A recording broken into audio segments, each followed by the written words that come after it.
Welcome everyone to a special LEGO Masters finale live stream here on Beyond the Brick. I'm Joshua Hanlon, and today I'm super excited to be chatting with the 3 final teams from LEGO Masters USA.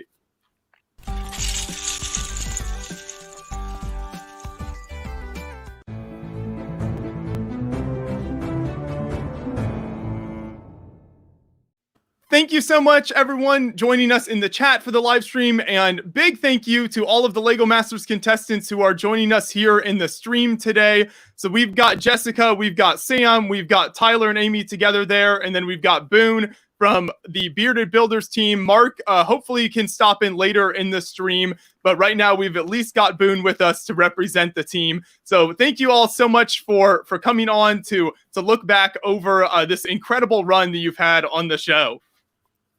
Thanks for having us, Josh. For sure. Hey, thanks a lot, Joshua. It's always great to chat. And I just want to say personally, from my perspective, what an absolute thrill it has been watching the show over the last 10 weeks. I don't think I've ever been this invested in a TV show on a weekly basis as I followed the challenges you guys were doing and just seeing what was happening every week, the feedback from the Brick Masters and how you all responded to that, and just the improvement on the builds as the show went along. It was really incredible, and I think you all really brought a lot of joy and creativity into the world at a time where that's really needed right now. So just thank you so much personally from me for that, because it really was amazing to watch every week. And my Wednesday nights won't be the same now without LEGO Masters to look forward to. But I do appreciate everything that you put into the show. So with that said, I would like to give a massive congratulations to Tyler and Amy, who are the winning team from the show. As anyone who watched the episode last night, it came down to the wire. It was gripping, but congratulations, Tyler and Amy. So I'll go full sports show host now and ask you, now that you've had some time to think about the win, how are you feeling over there? It's good to finally be able to talk about it. We've kind of had this secret in our back pocket for so long that it's nice that it's kind of out there now and we can tell the rest of our family and friends. So it's really exciting. It's getting more real all the time. I'm sure that's the case. Yeah. So was it difficult to keep the secret? And that's something I wanted to ask all of you, especially with all the families they brought on set and everything. Were there times where it was tempting to just kind of let something out early? How difficult was that for you guys as the show went on and people kept asking you more questions? I think the people who were closest to us, who might have been the people that we most wanted to tell, were also the people who weren't going to ask and were never going to push us on it. So I loved, I love when someone that I've never met before direct messages me on Instagram and says like, "Hey, I know you can't say, but can you just tell me?" And I'm like, no, but thank you for watching. So I think that made it easy for us.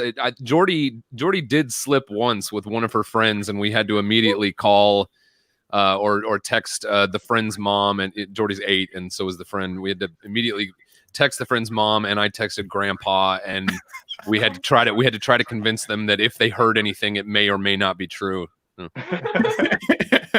Tell them that she's just been telling that all the teams won, so whatever she said, it doesn't matter. Yeah. Uh-huh. How about Sam and Jessica? What was it like for you? Were there a lot of people pestering you? Yes. Go ahead, Sammy. I found it really difficult just to be able to have conversations with friends, especially towards the beginning when they didn't know the journey that was going to happen and how far we were going to get.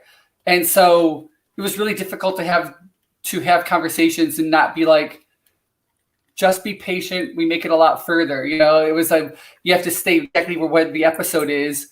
And that made it very, very difficult and hard to have honest and true conversations with your friends and family, the people you love.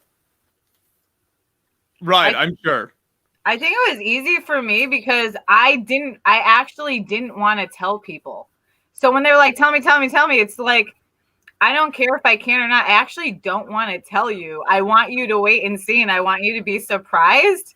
So I So everyone was asking me, like my best friend, like even my best friends had no idea I won. I was like, no, I want you to watch it. So I was like a little easier because I didn't want it. I'm secretive like that. My own family didn't even know I did this show until they were there at the finale. They got called like 3 days before and they're like, what is she doing over there? And so I can really keep a secret, but that's very well. I like the element of surprise. And my best friend was giving me the hard time. He's like, you better tell me. He's trying to I'm like, no, I want you to be. And then he was surprised, especially when we say for Star Wars, I'm like, see, isn't that so much better? And he's like, yeah, it is. Yeah, I think it's for our friends' benefit and stuff. A lot of times when, they might want to know, but I'm doing you a favor by not telling you. You're going to enjoy it so much more if you just watch the show and let it unfold the way it's supposed to, rather than us telling you ahead of time. You're going to enjoy it a lot more that way. Exactly. You don't want to ruin it for them. So that makes sense.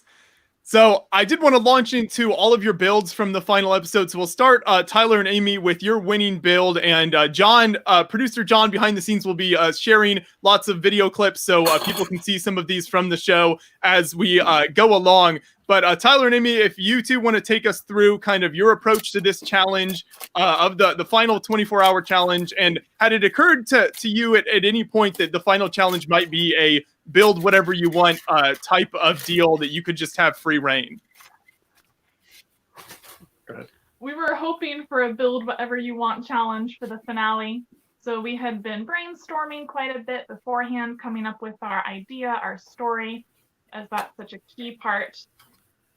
Due to just all the busyness of episode 8 and 9, we hadn't thought it through as much as we would have liked to. Mm-hmm. We kept saying, okay, we'll plan it out, but just other builds, we have other things to think about. But we did do some pre-planning, and our final concept was one we'd had for a long time, one of the stories we'd come up with from the very beginning of the show when we started brainstorming. And that was one of really showing a protective love of those who can't defend themselves, of the innocent, and to put it in the epic mythological category gave us a lot of opportunity with color and just beauty. So you had definitely given some thought then to, if they give us free reign, here's kind of the direction we want to go, and here's a build that we think we can pull off. Yeah, and even before the show started, we had sat down and brainstormed a variety of different stories that we might be able to tell, since we, figured that story was going to be a big part of each of the builds. So things like the sacrifice and, parental protection of the innocent, things like that were just sort of story concepts that we really wanted to try and portray if it suited the challenge, and things that are important to us and we love in an art form. And I think that really is those strong stories are more evocative and emotional to the person watching it, and it makes it a little more special in our opinion. And I imagine that was also a response to feedback from kind of Amy and Jamie, the Brickmasters, who had been giving that sort of feedback each week on the show, of really wanting that story appeal to a lot of the builds. I'd say so. So even beforehand, we just love stories and telling stories, trying to communicate them. So that was something on our minds already. So if you can explain a little bit, so they kind of showed, Tyler, on the show, your struggle with building, the moving factor of the build and kind of how that came together. But I know the big gray kind of your castle tower portion, that just kind of was complete by the time they started showing your build. So talk a little bit about that portion of the build, because that certainly gives the height to it and really makes a lot of it stand out. What was the build approach to the kind of the castle tower part of the build? Yeah, we you want to talk about this? Basically, I don't think I'm going to take this in a slightly different direction. A lot of people, from what I've read, seem to think that I'm the builder and Amy's just there to look gorgeous, which she does. But most of the bulk of our builds was done by Amy. So for example, with this build, Amy built the entire tower and all of the landscape. She built all the trees. I built like the bridge and a couple little details, and I built those characters. And that's pretty much all I contributed. So I think the breakdown of how we divided up the builds that we did was kind of crucial in how we were able to accomplish stuff. Well, that's good to know. Thanks for clarifying that. Yeah, because I guess in my mind, Tyler, obviously the work you've done in the community for so many years, I think definitely sort of pushes you out as the main builder. But it's good to know, Amy, that you were, I know you were there the whole time and contributing ideas, but also doing the builds. So then maybe, Amy, if you want to take a grab of that question, what would you say was your approach to the tower building and kind of that getting that height and the castle look to that? Yeah, so one thing that was always in our minds for the build was making sure we were out of the real world enough that this was going to come across as very fanciful, mythological. And we thought about that a lot in our color choices, our use of shape and curve, design. So when it came to that tower, for a long time we were playing around with, should it be a gray tower? Like, boring, traditional stone, yeah, but should we do something else? We considered a white tower for at one time, but we didn't want to take away from the focal point of the white on the griffin on top. So we stayed away from that. We did decide to go with the gray scheme for the tower, but really capture the, can't say the word, fantasy. Do something a little less traditional with the tower. So we've got tried to give it a little bit more elegant curves and I guess you could say more like elvish or Nordic shaping and style to it. From the kind of octagonal sides and those long sloping brown pieces to make the illusion of curves. There's a couple of things that were on our mind. That is always the struggle with castle builders, is avoiding that just kind of big gray wall problem of a bland, massive gray wall anytime you're doing any kind of castle structure. So I think you added enough to definitely to give some character to the tower itself, in addition to all of the other elements of the build. And I wanted to transition then to the second place team. So Boone, if you want to give some insight into some of your build that you and Mark worked on. So talk about kind of similar question. Was this something that you had thought about in terms of if they gave you free reign, what you would do? And then the actual build that ended up coming together for you guys, how did that come together? Thanks, Joshua. We very early on in the competition, we sort of like gave up on trying to speculate what was coming. There was a lot of speculation at the beginning of every challenge. Like, what's the challenge going to be?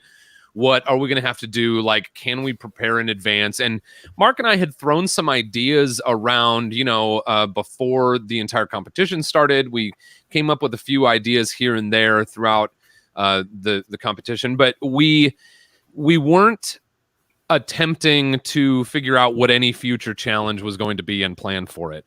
Because, I just think very early on, we sort of discovered that even if we tried to do that, they would throw us, a twist, or a challenge wouldn't be what we thought it was going to be. So we didn't have any solid ideas, going into this challenge. We had one idea before the idea that you see in the prototype. So in this build challenge, we did the mock-up? Yeah, the mock-up. And we had one idea before that we were kind of excited about, but we never really took anywhere.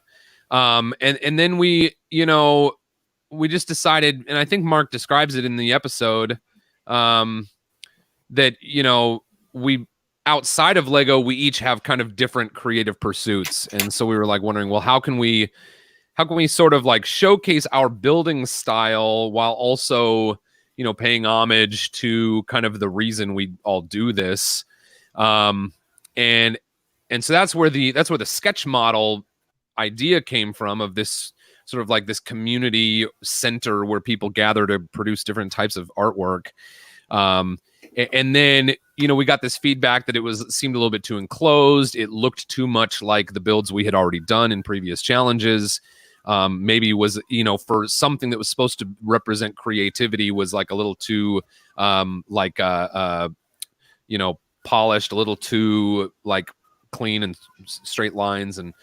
And so that's when I was like, Mark has been building kind of this like post-apocalyptic genre for a number of years, and I've helped him a lot with that. And so we said, you know what, let's blow the building open, and then that gets all of the stories inside of the building basically like spilling out onto the outside of the building. And if it's sort of like in this apocalyptic wasteland where everyone has a purpose of coming together and trying to bring beauty into this, disaster of a world, in this story of this build, then it makes sense, right? And it makes sense why they're there, and it makes sense why the building is blasted open. So that, that took us back to, some of the builds that we've done that you can see right here on Beyond the Brick. The stacks from Ready Player One, the City Mech Division, the Mark's, what's that big Ninjago, the Rolling Ninjago City, and taking it back to that style that we've done over and over again. And we hadn't really done that style in the Lego Masters competition. So it's like, once we sort of like flipped that switch, it just gave us so much energy and excitement around like, here we're gonna do this idea we had, but we're gonna do it in the way we would do it if we were sitting at home, amping up for the next, local Lego show. And that just gave us so much energy, and we had a lot of fun with it.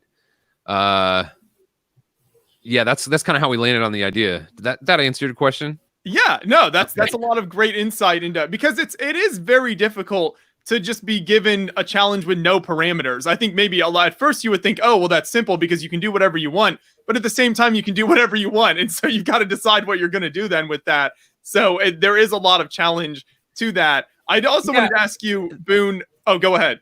I was just going to say the crazy thing about that, and I think everyone will agree with me, they told us to build whatever we want, but there are rules to the challenge. So we were having this crazy dance between how do we build what we want and still like satisfy the rules of this competition, So yeah, it was an incredible challenge, and it was awesome and hilarious. And you can see that all three teams interpreted that in completely different ways, and that's part of the beauty of this thing, Anyway, we had fun with it.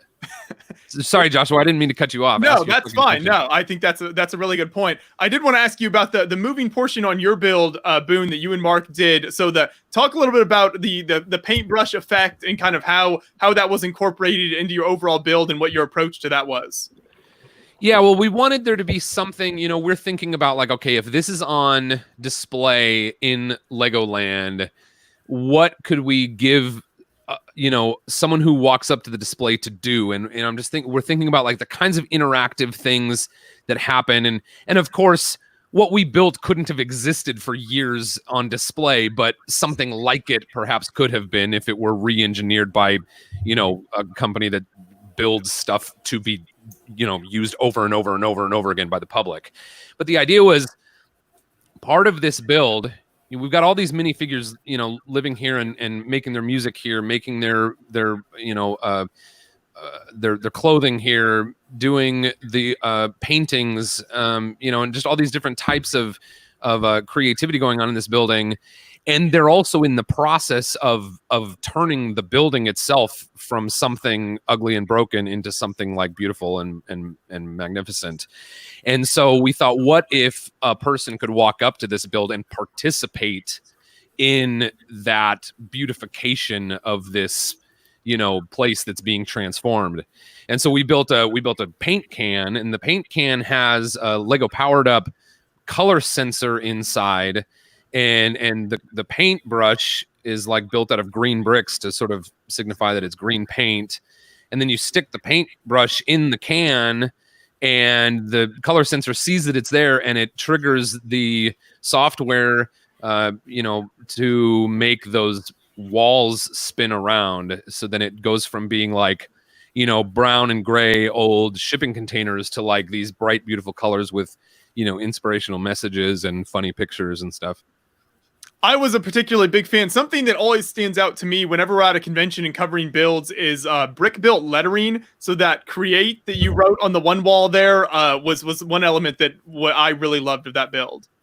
Yeah, that was supposed to be like like maybe graffiti. So it's just sort of like each letter doesn't necessarily fit into like the same rules as the letters around it. And if you look like 2 levels above that, there's also like a bandstand, and you see a black treble clef on the back wall of the bandstand. And so both of those sort of pieces of that build are made out of those new-ish 1x2 plate, but it's rounded on the corners, and it has like holes through the studs. So you can just like do some really flexible stuff with those, and that's what I use to create those pieces.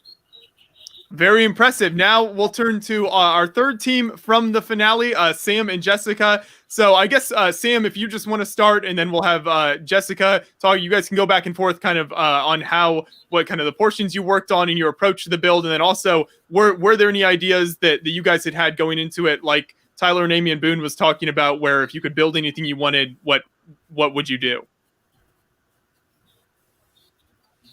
We were very much involved in the challenge we were involved in, so we didn't, and we hadn't worked together before the show, so we didn't have any ideas of what we were going to build. We actually started out and built our first prototype mock-up thing for the show. We did a completely different story, and we worked on that for 2 or 3 hours, and then we decided to change it, and so we remade a new mock-up and then went on with a new story. So we started out already behind on the final challenge. We wanted to make something beautiful and sculptural, and we liked character. That had been our strength throughout the show. So when I think Jessica said peacock, and I'm like, oh, that's it. Yeah, we can do that. That'd be so cool. I've never seen a peacock made out of Lego. This will be something that's different, and yeah, let's do it. And when either one of us through any of the challenge would say an idea, and the other person would immediately go, oh, yeah, I like that. We knew that was the one. We knew that, yes, we're on the same page. We already both have a vision of the same idea. So let's go with it. Right. So then Jessica. You want to say something, Jess? Yeah. Oh, sure. I was letting you go first. Yeah, just everything to his point. Sam and I never met each other before the show, and we didn't know we were going to make it to the end. So we weren't in the back of our heads, oh, what are we going to do for our final build? You know what I mean? So we built that on this. We were worried about getting through to the next round. Exactly. So, all the other pros on here, they're like, ooh, what are we going to make in the finale? Sam and I were worried about what the hell we were going to do like in that day. And so we built that peacock like on the spot. Like, and we were even like he said, we had a different idea, and that we spent like an hour or 2 on that idea. So we actually lost 2 hours, and then we came up with the peacock idea on the spot, having no idea how to build it. And we just both liked it and started building it. And then we loved it. We were into the idea. And then Brickmaster Jamie comes over. He's like, ooh, you guys are going to have a real hard time getting those feathers to stay up. And we were like, oh, no. And but we figured it out. I engineered the front row of feathers, and Sam did the 2 back row. And we did figure it out. But that was, so we came up with the idea on the spot. And the thing about Sam and I, a lot of the challenges, we kind of evolved our story as we went. So for this final challenge, we didn't know what the rest of the story was going to be. We both just knew we want to do a peacock. We want it to be gorgeous. Let's focus on that. And then we'll figure out the story later. Because we had not prepared to be in the finale. So we had no idea what we were going to do. We didn't even know we were going to be there, That makes sense. Yeah. So you weren't planning that far ahead. One of my favorite details from this build was the banana legs on the table. At what point did that kind of like pop into your heads? I don't know. That was Jessica. I looked over it. She's like, "Is this like a banana?" I'm like, "Yeah." And I'm like, I had no idea what she was using it for. I'm like, "Yeah, it looks like a banana." And then suddenly I look over and she made a table out of it. And I'm like, "Oh, that is hilarious! Oh my god, it's such a great idea!" And I was like, and that's how we worked the best. Though we would just pop an idea up and just throw it, and like, it was great. Yeah, I love the bananas. I was thinking, because we were supposed to create a world. I'm like, okay, well, in the world of this peacock and this monkey, what does their world look like to them? Like, what would a monkey's world look like in his or her ideal world? Everything's made of bananas. You know what I mean? We just like to do fun and wacky things. It made me very happy. When Brickmaster Jamie was like, he said the word absurd when he was describing it. And then Sam and I did an interview yesterday and the guy said the same thing. And he's like, it was just so absurd. I loved it. It was like, so I like to do, and Sam and I were on the same wavelength with this. We like to do things that are really different and unique and things you haven't seen before. And I think that's both why we were both like, yes, let's do a peacock, because neither one of us had really seen that before in Lego. And Sam, I think, knows there's maybe one brick built somewhere, but that's about it of that size. Like, you don't really see this that often. So that's why we decided to go ahead and do this particular one. Right. And there was so much life in the build. So excellent work. So really great stuff there. Thank you, all of you, for taking us through the build. So I wanted to switch gears then to another one of my favorite elements of this final episode, and that was the people that they brought back on the show. So we'll start first with the family members. So Tyler and Amy, if you want to start, what all of family members were able to come visit you guys, and what impact did that have as the challenge was going on and you guys were building? Yeah, so my mom and my sister were able to come out. And my dad and my little sister and one of my younger brothers. I have a lot more siblings, but that was just a sampling. You couldn't convince them to bring the whole family. I know. Ooh, we could have filled up that whole place.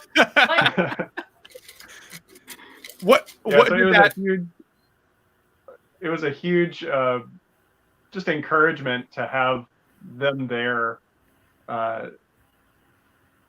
It's such a long challenge, and we're kind of getting exhausted, and we're getting to that creative burnout stage, and we weren't expecting them to just show up on set like that. So to have those doors open and see my mom and my sister walk through the door was just incredible. Yeah, I think I've been away from my family for weeks. I'm pregnant. I haven't told anybody at home yet because I've been waiting to see them in person. So I'm just like bursting with wanting to tell them, and it wasn't planned to come out on the show. We were going to do that privately, but due to certain circumstances, it did. So it was a really memorable moment for sure. Right, that's amazing. So was that the first time you had told any of your family then about the pregnancy? Was that clip that they aired on the show? That's correct. That's right. Yeah, we wanted to tell them in person, but didn't realize that the next time we were going to see them was on set. So. Yes, that's so cool. And then Amy, you actually had told Tyler to that previously. So talk about kind of how you decided to do that and what that was like. Yeah, so I found out week 2 of filming, I believe. And, Lego Masters is such a part of our life, this unique chapter that we wanted to incorporate this other really special, of course, blessing that came to us. I capture this. I don't want to just be like, hey, we're having a baby, like we're sitting on the hotel bed or something. So to get it documented, I was like, okay, well, maybe I'll talk to the producer about it, see if maybe we could record it.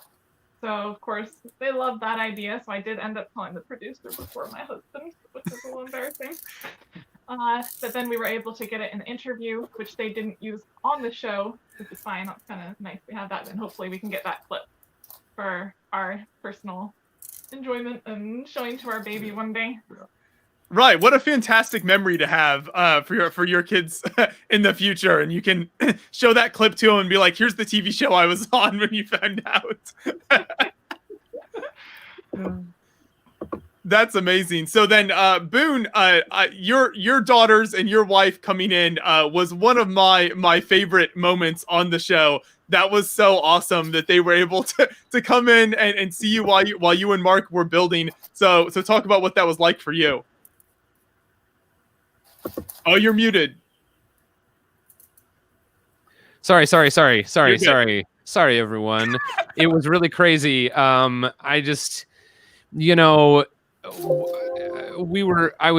so exhausted, and I missed them so much. And we'd been talking every day, and in some ways, like, being away from them sort of like, it caused my wife and I to get into an even more intentional like rhythm of communicating, because when you go through life and you have the people that are important to you, and you fall into your routines, and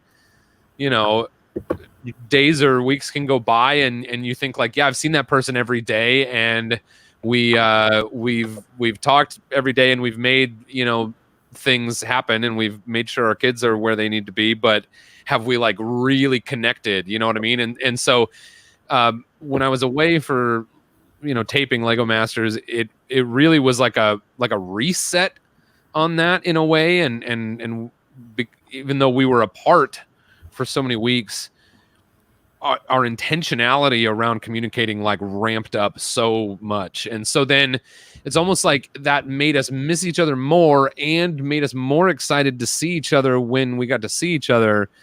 It was crazy. And then just my girls, I mean, I had this moment when we all walked into the set for the first time. We're all overwhelmed, right? We've got this moment of like trying to take in all the things. And I think that like I was able to live that again, when I saw my daughters come into the room, and they're so excited to see me, but they're taking in the room, and like Will Arnett is over there, and it was just wild.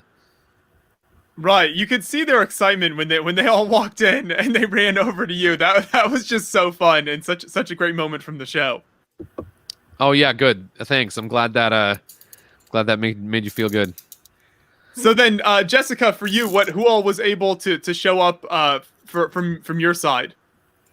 My grandparents, my mom, and my sister and my brother. I really wanted my grandparents to be there because I'm the closest with them. And my grandfather was a contractor, and when he retired, he's in his 80s now. I took over his contractor space and made my art studio. So if it wasn't for my grandparents, I wouldn't be able, to have started out my art career. So I'm really grateful for them. But because they're old, they wouldn't have come by themselves. So they let my mom come and my siblings come as well. But I was really happy that they got to see that. You know what I mean? Because my grandparents don't get to really do those kinds of things, and it was very, very special for them. So I was very grateful that they were able to be there. How long did they have to look at the builds that you were working on, and did they have any suggestions for you or anything like that? No, I mean, they actually said they were disappointed. I don't know about Sam's family. Well, they were disappointed because they didn't see what was behind our peacock. They said they could only see the front, and they wouldn't let the families walk around to the back. So for ours, they couldn't see. But I see why the production did that, because God forbid someone knocked it over right before the finale. So I see why. But they said they were disappointed because they didn't get to see the other side. But from what they saw, they were like, oh my God, that's incredible. They loved it. They just wish, I guess, they got to walk around and see everybody's build 360. But I'm like thankful for production. They didn't let an army of people walk around them, because just imagine if anything fell off anybody's, it would have been like not good. You won't have to disown any family members on set. That would get awkward. Yeah. So, yeah. How about you, Sam?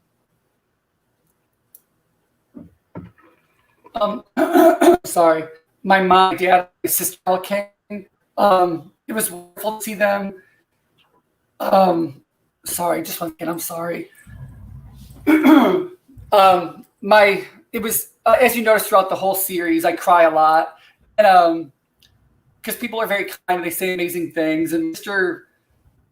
made a comment about how she always thought I was so creative and talented, and how things came easy to me, which to her it seems easy, but to me, I'm like working to make things and working better skills. But it was just I was very honored to have them all there, and yeah, it was a nice moment. They'd never been to California before, any of them, hardly any of them travel anywhere. So it was a special thing for that. They were a little disappointed they didn't get to do anything while they were here, because it's very it's the production schedule is very, very fast, and they send them home immediately afterwards. Like, I probably saw them a total of like maybe 3 hours, like total the whole time they were here. And so that was hard to have them as just a glimpse and not really get to hang out with them or share time with them. Right, but at least they were there to briefly, at least on set, and saw where you've been building it and where the show took place. Yeah, and they got to see themselves on television last night, which was like, for them, it was all their first time on TV. So they were like, even if it was just a second, they were like, "Oh, I was on TV, I was on TV." So that was great, and I felt very happy for them. This was I'm from a very, very I'm from a very small town of like 400 people, and so everybody in town knows about it, and everybody is, enjoying that, and like so many messages today, and so much high school friends and high school teachers, and it was just for them, just going to the grocery store today is going to be amazing, because they'll be like, "We saw you on TV last night," so I'm very happy for them. I'm very honored that I have the most amazing, supportive, loving family. They're very religious, and they go to church, and there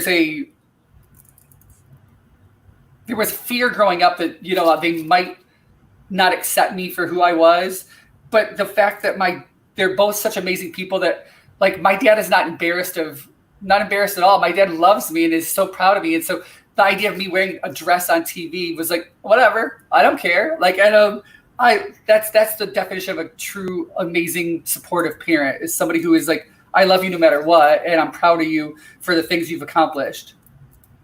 Exactly, and it was so great. I'm very blessed. All of those family members visiting. So thank you for that insight there as well.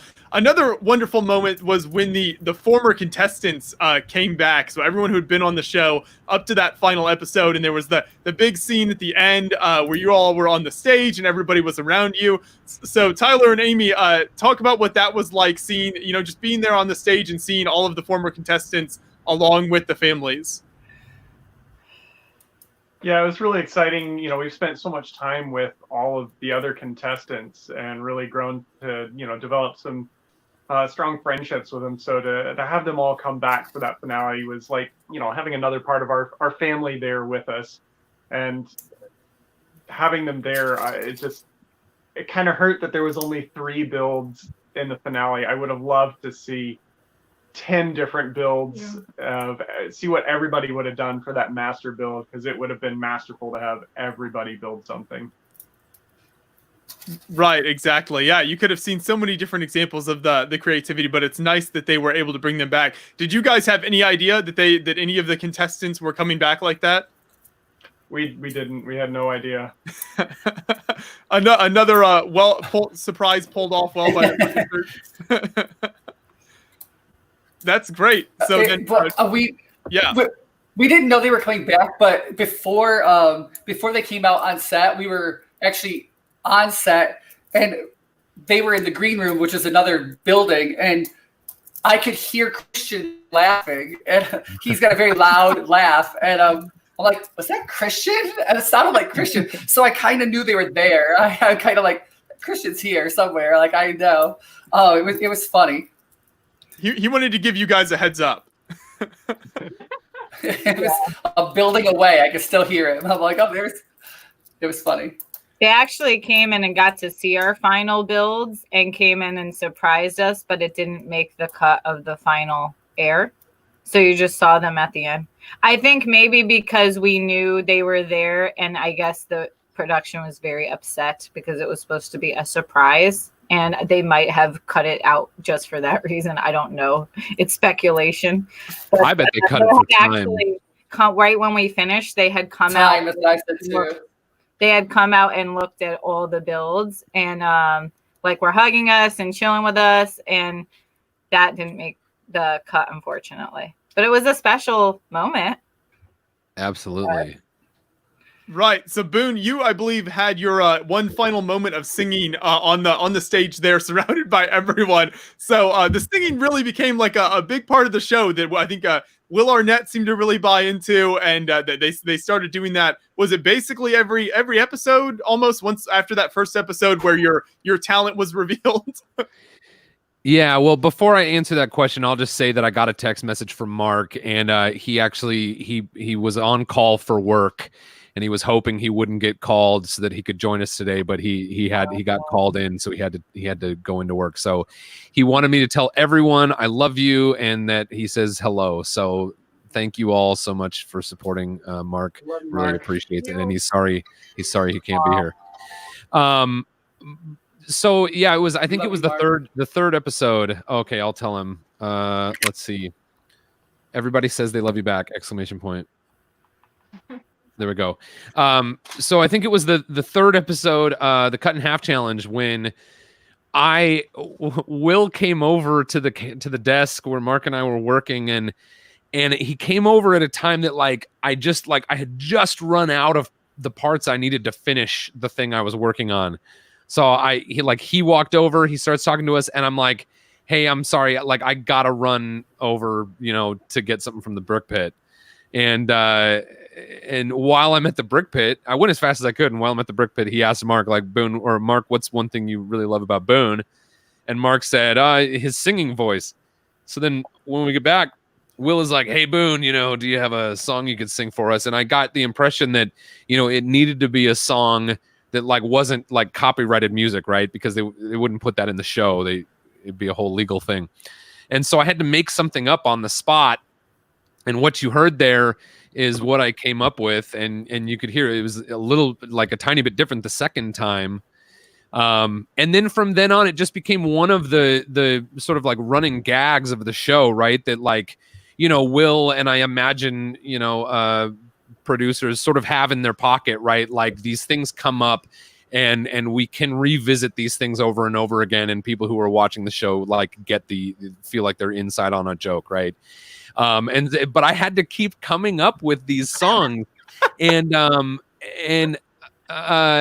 in my memory of it, and maybe Amy and Tyler or Sam and Jessica can correct me if I'm wrong, but my memory of it is that every time that happened, I was able to come up with a song in the matter of about 10 or 20 seconds. I mean. I don't know, and I've never had had the need. I've never had the need to do that in my life before.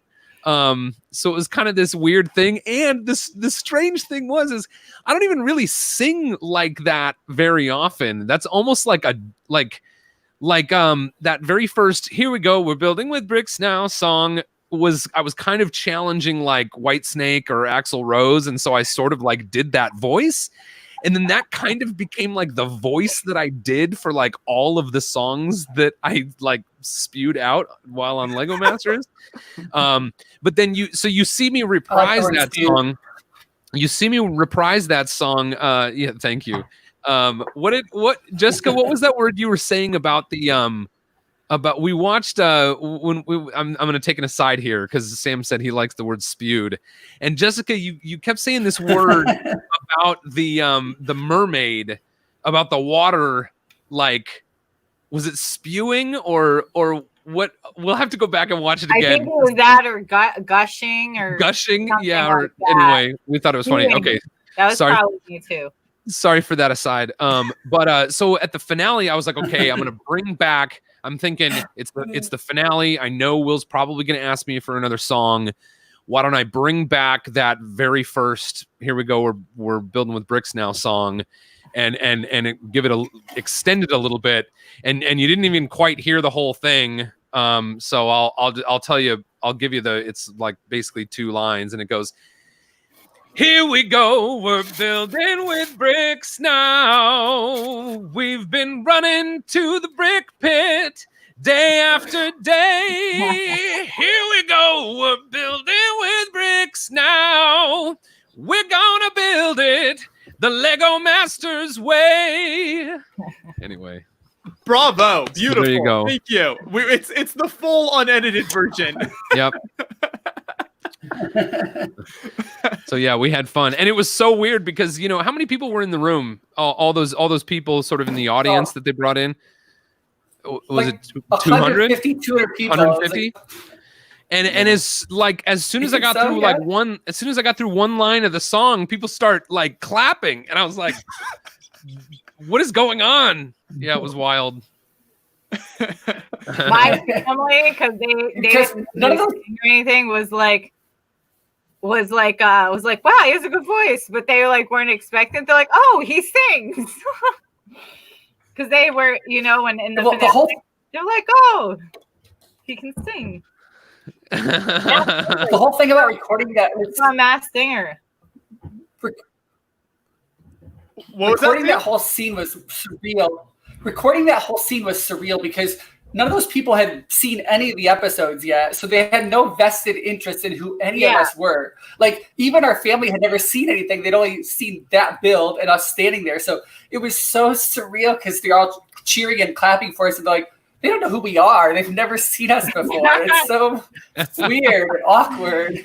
Yeah, the thing that was so weird about it is when we were walking in, all of us were walking in, and people were like cheering, and I heard someone over be like, "Boone, yeah, Boone and Mark," and I was like, "Who's over there?" But yeah, anyway. I heard Peacock chanting too. Yeah, Danny started by my brother to say like peacock like that.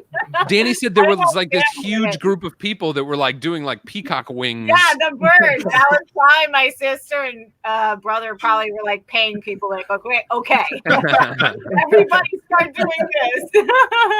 The peacock wave. The peacock wave. You needed like choreographed chants for each family member to do to support the build. Oh my gosh. Yeah, beforehand, get the audience rallied up. I was very entertained. There was a lot of flapping of arms, Tyler and Amy, as you guys explained your build, to figuring out how the working moving parts would work. I think even Jamie got in on it at the very end when they were talking about it. So that was always entertaining to see that. Yeah, sometimes our arms are our best way of communicating stuff. So. Exactly. And I know, Tyler and Amy, did you guys have to get going in a few minutes? I think you had said, was it like 2:00 here? You might have to head out. Yeah. Okay. Around 2:00, we're going to have to head out, but we might be able to pop back in or something a little bit later. Perfect. I don't want to keep you too long then. So I'll ask just a couple more questions for you guys before you have to go. So Amy, I thought it was interesting in one of the interviews you'd done previously, you mentioned about how you learned to appreciate what minifigures can kind of add to a scene and how to use minifigures in a build. And I love minifigure, kind of centered builds where the minifigures are telling a story. At conventions, that's always what kind of attracts my attention, and we cover a lot of those on Beyond the Brick because of that. So talk about kind of how your approach changed to minifigures throughout the show, and maybe some of the favorite minifigures you were able to incorporate into a build, or the scenes that you were able to make with those. Mm-hmm. Yeah, we love capturing emotion and expression in our builds. So a lot of times we like the brick-built characters because there's a lot of potential there. But in the first episode is when I started kind of getting introduced to this new world of minifigure expression when we did our Dream Park theme park. And I had minifigures in the park. I thought I had quite a few minifigures. I maybe had 20, 25 minifigures in the whole park. And I was thinking, oh, this is great. It's perfect. It's not too cluttered. I just have like a couple of people on the rides and in line. But then the Brickmasters did not agree. Thought it looked like our park was a little bit more of a ghost town. And then I started to see everybody else's builds, and I'm like, oh, that's a lot of minifigures. Oh my goodness, they've got like maybe like hundreds of minifigures, it looks like, and all sorts of little stories being told. So from that first episode, I started to pick up on the art of the minifigure placements and just telling the little stories with the minifigures. So we tried to improve on that as best we could in our Sky Skyscraper in the Mega City Challenge. We had the opportunity to add a lot of minifigures on the ground. And again, I thought I was pushing myself with my minifigure limit. I'm like, okay, this is great. I've got like 40 minifigures now. Double the number. Still not enough. Brick Masters come by and they're like, I think we still need more.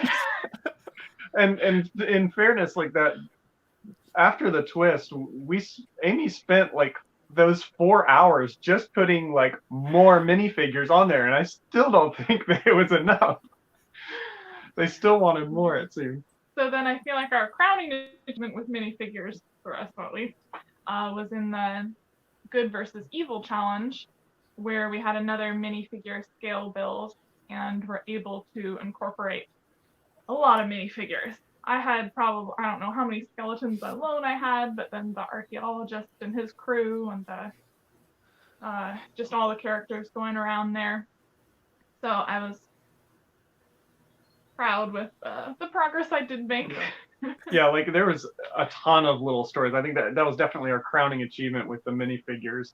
Like every skeleton had a little side story. So there was like a little skeleton giving a girl skeleton a bouquet of flowers. There was mismatched arms and legs skeletons that are running around a little confused. It was she did a fantastic job of putting together all those little stories.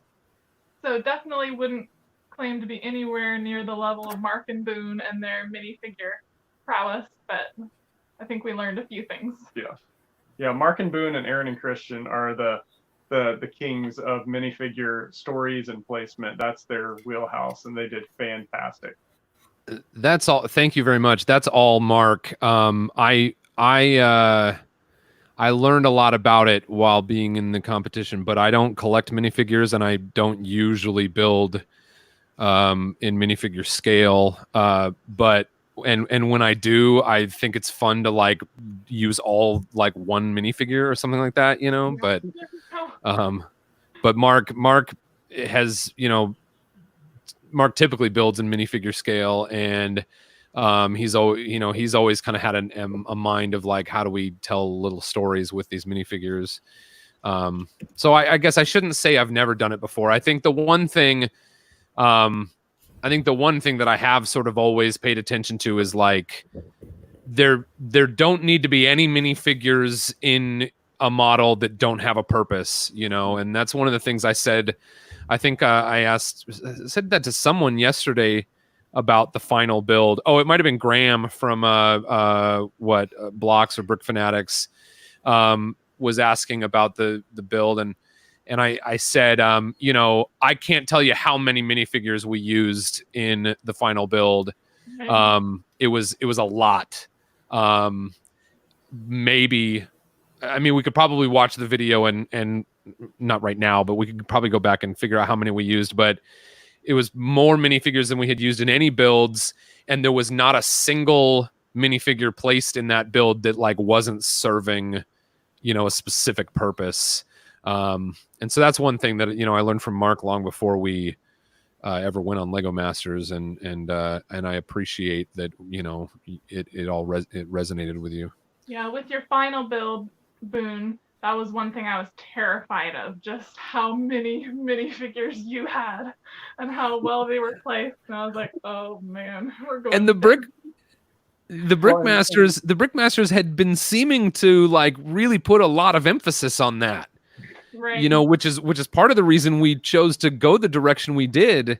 And then in the end, I think, you know, they wanted more than that. So anyway, thank you. Well, it's certainly scared us going into the final judging there, because I think Amy got a comment from Brickmaster Jamie, you know, like moments before the end. We asked, like, any last details we're missing? And he said something to the extent of like, populate, and walked off. And we're like, oh no, we're finished. Yeah. I remember I remember looking at y'all's build in that last moment or the moments between finishing and the results. And feeling like you had used minifigures in a really poignant way, to sort of like communicate something about this world that this story exists in without taking attention away from what the story really is, right? So good job. Thanks. We're gonna have to duck out, but we'll maybe join back later. Sounds good. Thank you so much, Tyler and Amy, for joining us. And congratulations once again to both of them. I know the show has been incredible to watch, so definitely congratulations to Tyler and Amy. But we still have Boone and Sam and Jessica who can stick around a while longer with us. So I definitely wanted to continue to pick your brains about some of your experiences on the show. So one thing I wanted to ask about were some of your favorite interactions with the guests that came on the show. And before we launch into this, John has a clip queued up here that we want to show with one of probably my favorite special guests on the show. So we'll play that here for everyone and then get your responses.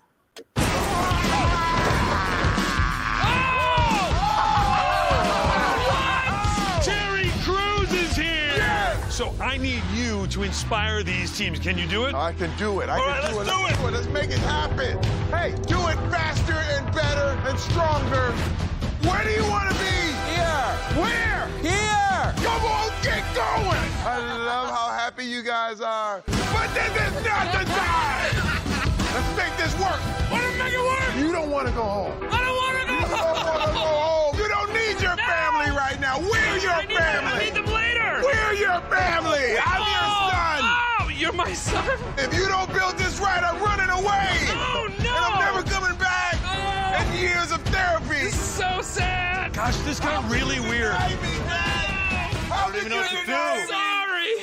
So there's Terry Crews, which was just watching that is crazy. So I'm sure when he came through the wall and on the show, it was an even crazier experience for all of you. So Boone, since we ended the clip there with your reaction and hugging Terry Crews there, talk about what that was like from your experience and kind of some of your favorite interactions that you had with the guests. I got one too.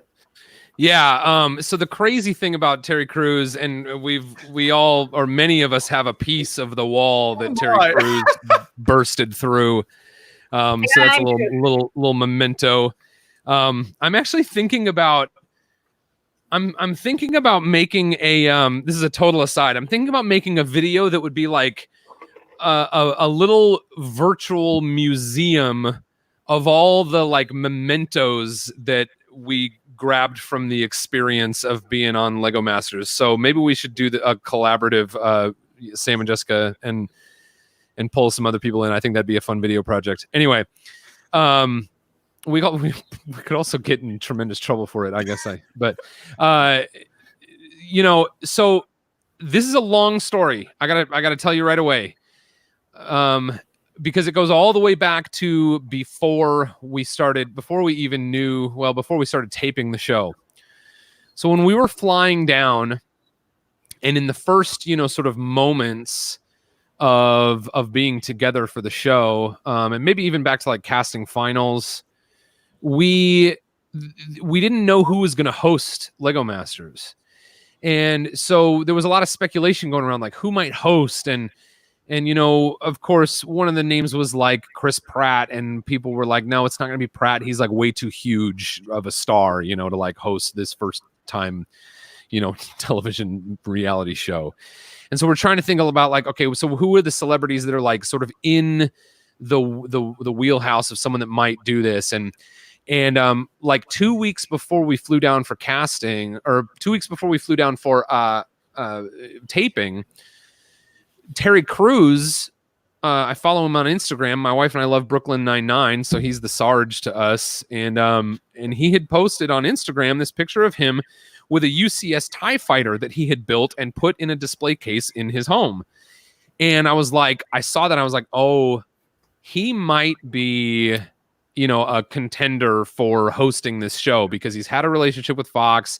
He's a hilarious comedian. He's, you know, such an incredible presence. And apparently he loves Lego and has his own at home. And so that was my like best guess for who it might be, you know, until we got there. And it was actually announced the day we got on set, the very first day we got on set, we were reading the very first announcements online that Will Arnett had signed on to be the host of this show. And so I was ecstatic about Will Arnett. And honestly, like I thought Will Arnett was like just like one hair or one tier more famous than they might get for hosting this show. You know, because he has done some movies. I thought it would be someone who's like more of a TV actor. But anyway, so that's sort of like the preface of the long story. And so at the beginning of the Good versus Evil challenge, Will comes over and he's interacting with us, and he's having this interaction with Mark and I that's like, you know, hey, Boone and Mark, if you had to have a different host that wasn't me, who would it be? And I just had remembered, you know, thinking that maybe it would be Terry Crews. So I said to him, I was like, you know, I've thought about this before, and one of the people I thought it might be was Terry Crews. And he's like, oh yeah, Terry Crews is great. And little did I know that like just hours later, Terry Crews would burst through the wall.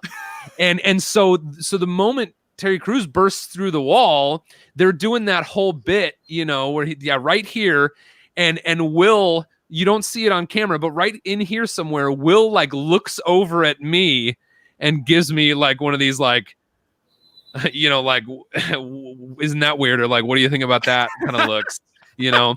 And then later on, he said, you also didn't see on camera, Will was like, yeah, you know, I heard you say something about Terry Crews, and I just sent him a text message, and he came on down. But then later, a couple of the well, let's see, it was Jordan and Kiki. What were they, production assistants? Yeah. They told me that they were watching backstage when I said Terry Crews, and they knew he was coming, and we didn't. And they looked at each other and they were like, does he know Terry Crews is coming? And of course I didn't. It was just a weird fluke. But there you go. A long story with a mediocre ending. But the reaction that you see on TV, yes, I'm excited to see Terry Crews because I love Terry Crews, but I'm also just flabbergasted that, you know, all of this has happened and now he's actually here in the room with us. The funny thing about that story is, like, if they'd shown you say that before he came, they would make people at home believe it less, like it was more scripted. They go, "Oh, that was so scripted." Right. Blah, blah, blah. You know, they would never believe it. So it's funny the way it happened and how just surreal it is. I love. There's so many shots of you and me both going like this, like like putting our hands to our face in shock or awe. Both of us, you like since the first episode, there's me standing looking at your thing going, oh my God, what? Shut up. You know, and I'm just touching our faces a lot. We have that habit.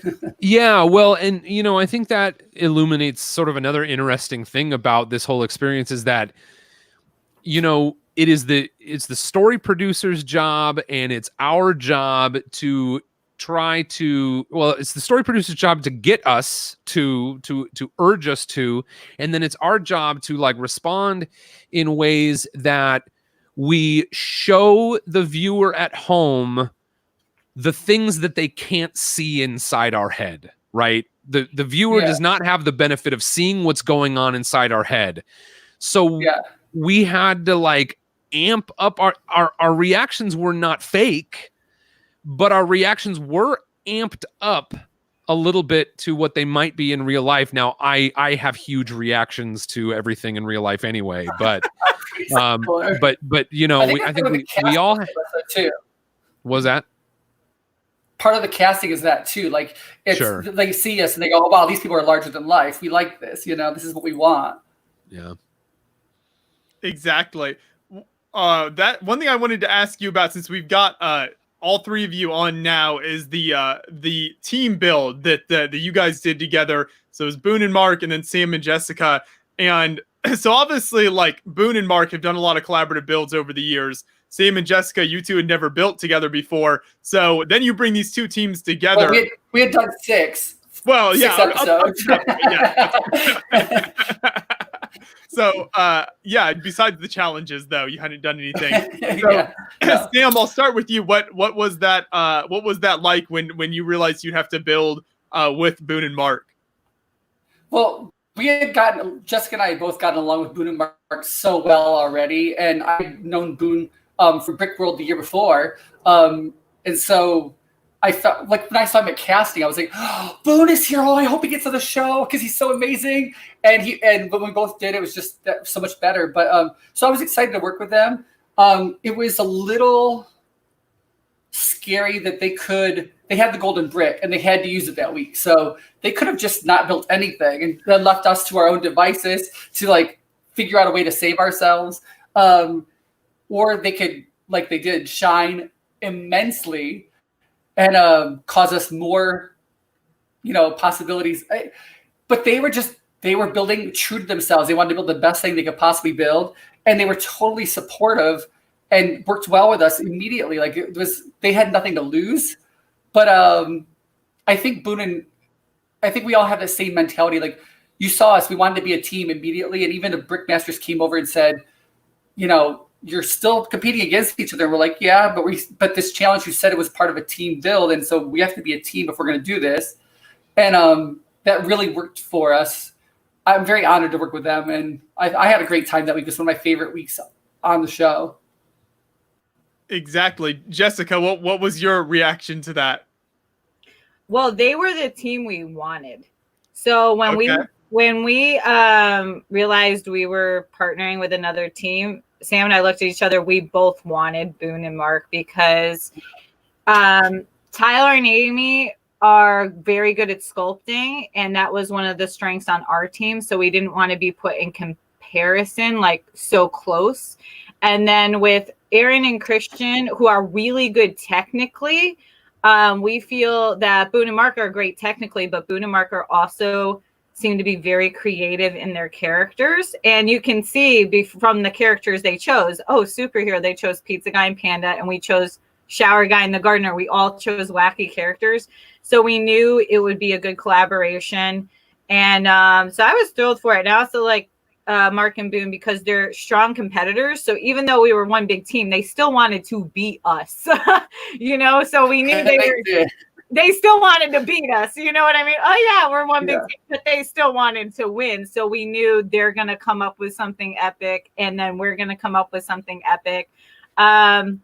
Really great guys. And like Mark and I worked on some of the foundation for the middle battle scene, and then Sam and Boone were working at the top. So we were kind of like, it was nice to have multiple people working on the same thing, but we couldn't have asked for a better pair either. And just naturally by the characters they chose, it worked for us. Like imagine if we had Shower Guy, all ridiculous, Gardner battling the Egyptian scene or the bounty hunter. This was a good big team, I think.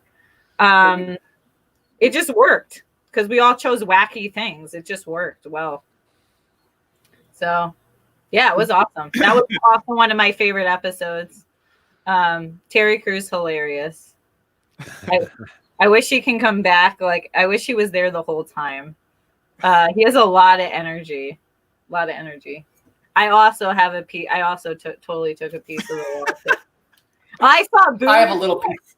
I saw Boone do it. I'm like, oh, that's a good idea. I took a piece too. I was like, I'm scavenging the walls. I wanted to take a piece of the Pinewood Derby thing, but it was too big and full of nails and stuff. But I wanted to take a piece of that. So bit. Yeah, we're robbing the piece. We're straight up robbing the Lego set. That Pinewood Derby track was massive. And, it was built out of like plywood and lumber. And it was, I want to say it was demolished and in the dumpster within, an hour after we did the race. right? Like it was, they would tear that stuff down so fast. It was crazy. Right. Yeah. I'm sure they have just a team of people that were constantly taking care of all that stuff. Yeah. Did you want me to talk about the collaboration? Yeah. Sure. Yeah. It'd be great to get your perspective, because maybe you didn't want to work with Sam and Jessica. No, we actually, we felt like, I mean, we felt basically the same way they did about it. That like, oh man, it's hard for me. You know, this is the point in the competition where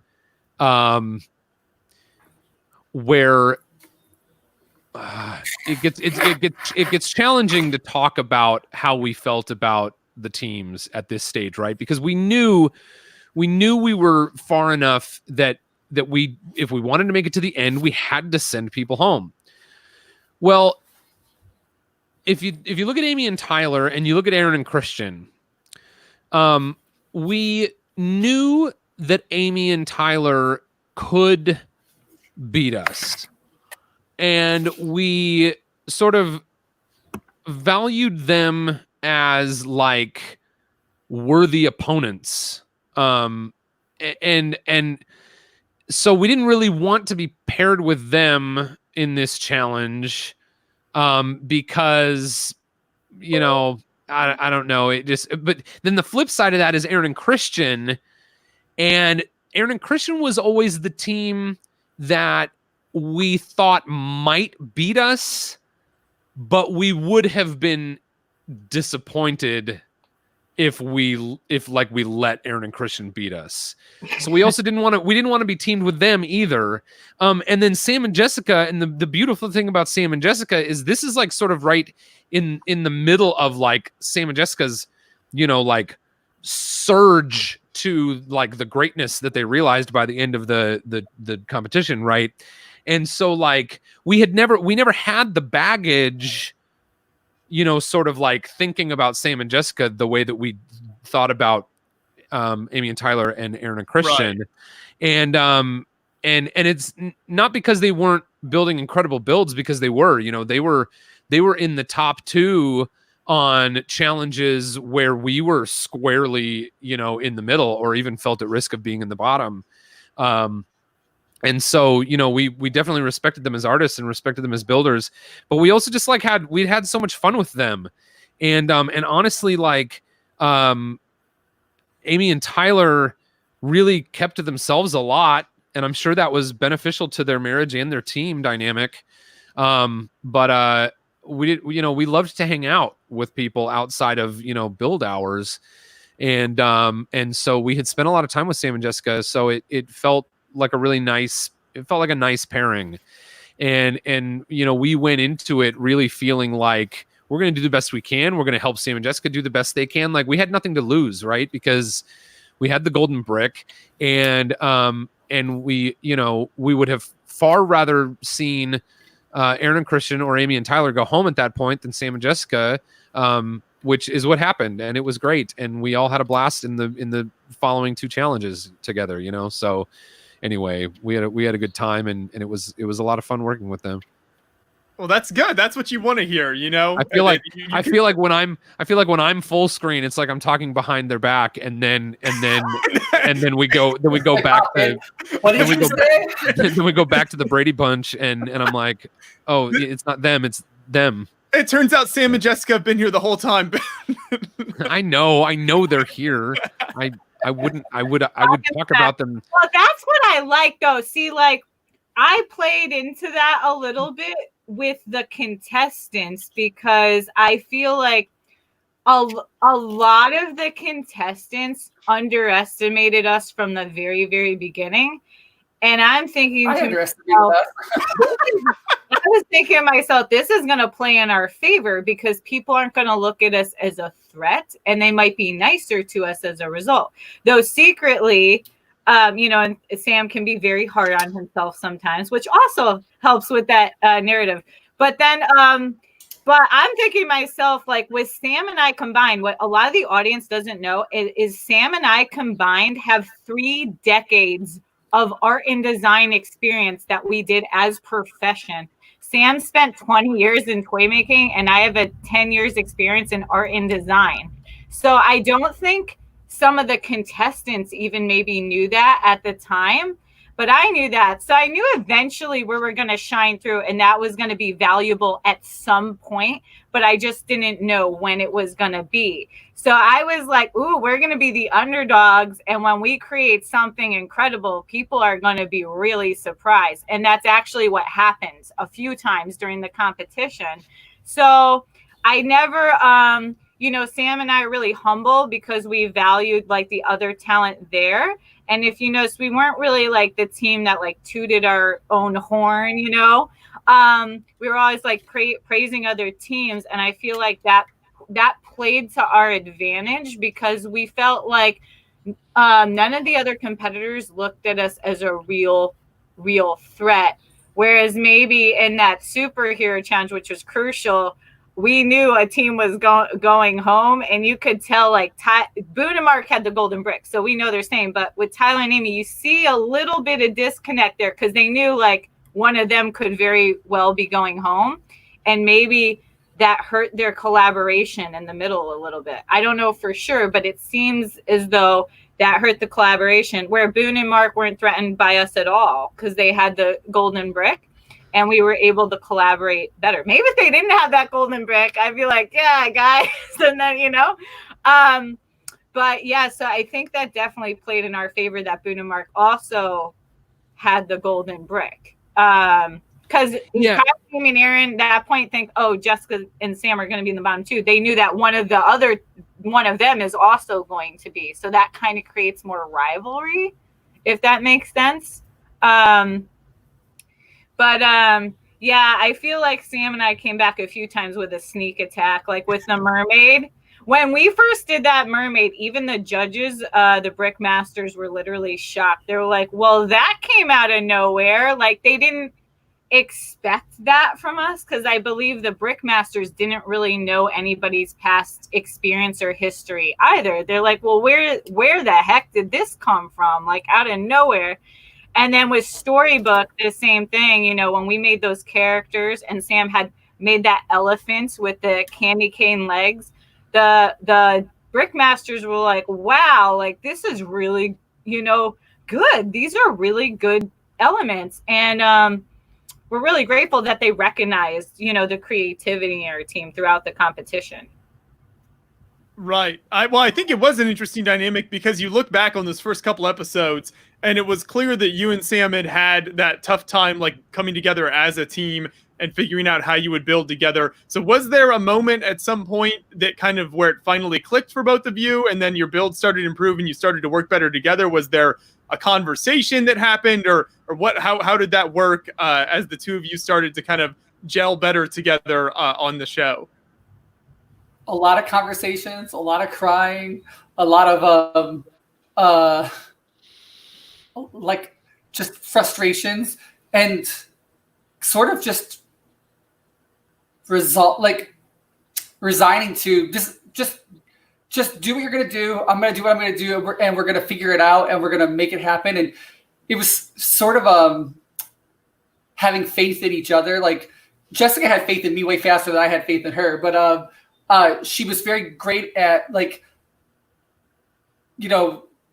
saying you can do this. Stop putting so much pressure on yourself because you can do it and I can help you do it and we'll make it work. And I'm like, it was almost to the point of like, just, okay, just like, that's it. Like we already been in the bottom two twice. We're going to go home this week. So I'm just going to have fun and build something and kind of let go of all the stress and tension. And suddenly we were like making amazing things. And that just made it work so much better after that every single time. So like, we did it. We can do better next time. Oh my gosh. And it just built on itself. And it really was this journey that we went on. Like resigning yourself to go, well, we're going home this episode. We've been in the bottom two for two times. Have fun with this last build, and having fun was what changed it. We were both laughing and she's building water. We're cracking each other up and we're telling jokes and we're talking about our families. And it was so much less tension just suddenly.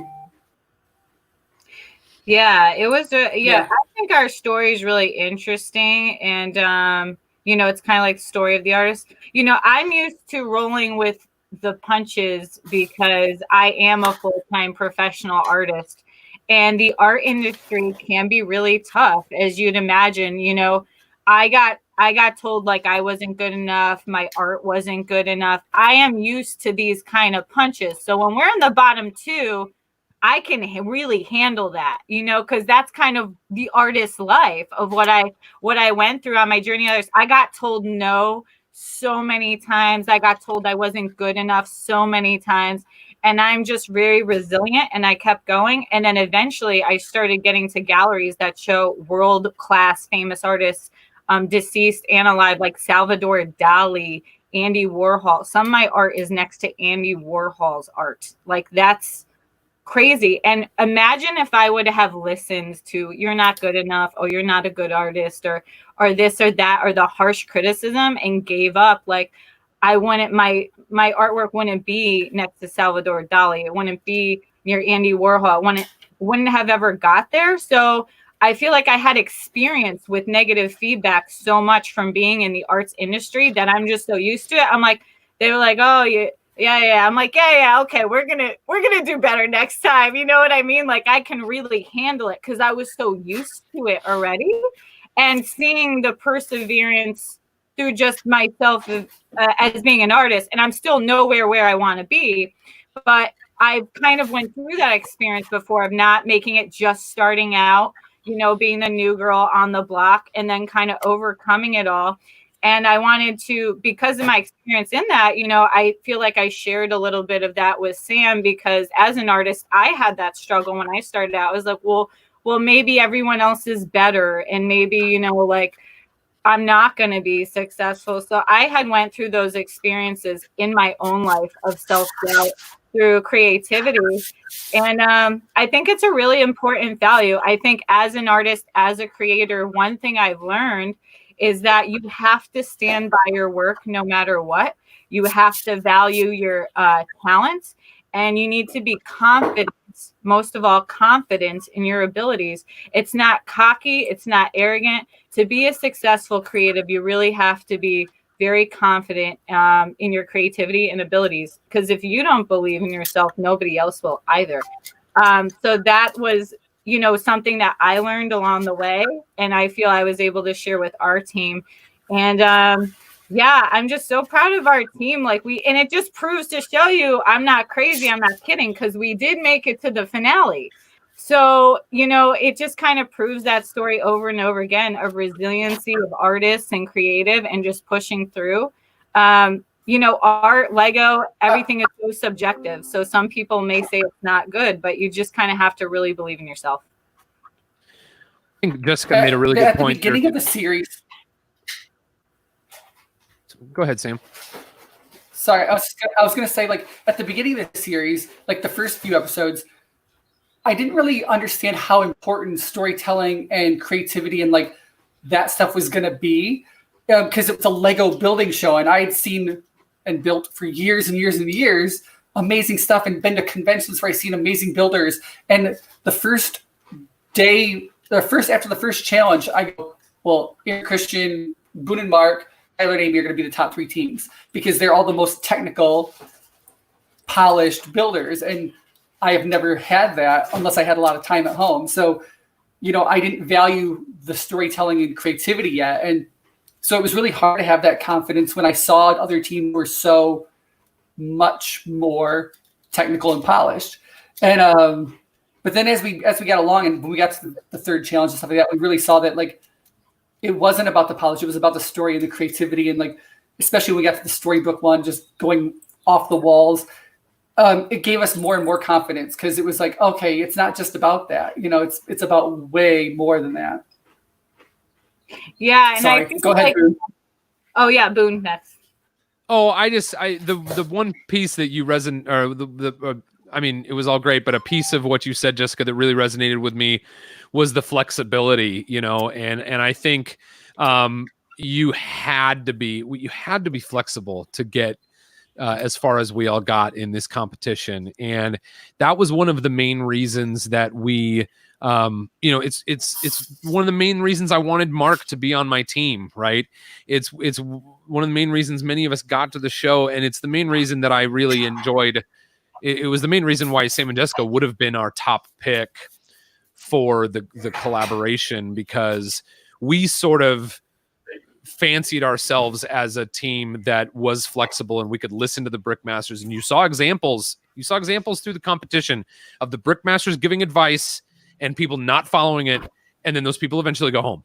And we were paying attention to that very early on, and we recognized that in Sam and Jessica, and we felt like the four of us working together, we would just, like, they would be able to have their ideas and we would be able to have our ideas, and we would make it work, as opposed to two teams where one team has their ideas and the other team has their ideas, and they're not going to budge enough to make it work.